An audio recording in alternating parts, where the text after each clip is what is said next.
বিশ্বকাপের আগে আবারও আলোচনায় পাকিস্তানের ক্রিকেট। আইসিসির মেগা ইভেন্ট শুরুর মাসখানেক আগে ওয়ানডে ও টি-20 দলের প্রধান কোচ নিয়োগ দিয়েছে পিসিবি। টেস্টের জন্য জেসন গিলেস্পি ও সাদা বলের 2 সংস্করণের জন্য গ্যারি কার্স্টনকে নিয়োগ দেয় পিসিবি।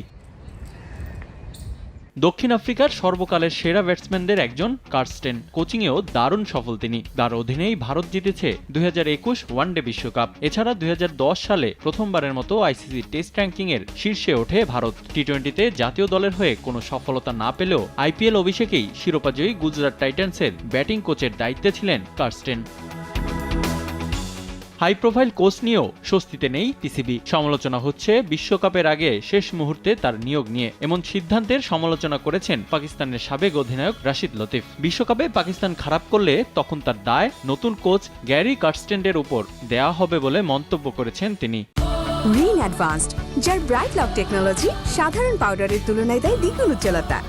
কার্স্টেন সেরা একজন কোচ, তবে তার পাকিস্তান দলে আসার সময়টা ভুল। আগামী মাসে দল বিশ্বকাপে যাবে। এর আগে পাকিস্তান দল 7টা ম্যাচ খেলবে, সময় অনেক কম। দল যদি হারে বোর্ড কার্স্টেন বা বাবর আজমকে দোষারোপ করবে, এটাই আমাদের রীতি। তবে আমি বাবর বা কার্স্টেনকে দোষারোপ করব না। পাকিস্তান ক্রিকেটে স্বল্প সময়ে নানা বিষয়ে পরিবর্তন নিয়েও প্রশ্ন তোলেন রাশিদ লতিফ। দল গঠন ও নেতৃত্বে স্বচ্ছতার প্রয়োজনীয়তা তুলে ধরে পিসিবিকে দীর্ঘমেয়াদী পরিকল্পনার ওপর জোর দিতে বললেন সাবেক অধিনায়ক। যদি আমি জানি উনি প্রধান কোচ আর সে আমার অধিনায়ক এবং এটা আমার নির্বাচক কমিটি, যেমনটা অস্ট্রেলিয়া, ভারত ও ইংল্যান্ডে দেখা যায়, তারা জানে যে তাদের 12 থেকে 13 জন নির্দিষ্ট খেলোয়াড় কারা এবং কে প্রধান কোচ। এই বিষয়গুলো 6 থেকে 8 মাস এমনকি 1 বছর আগে জানা উচিত।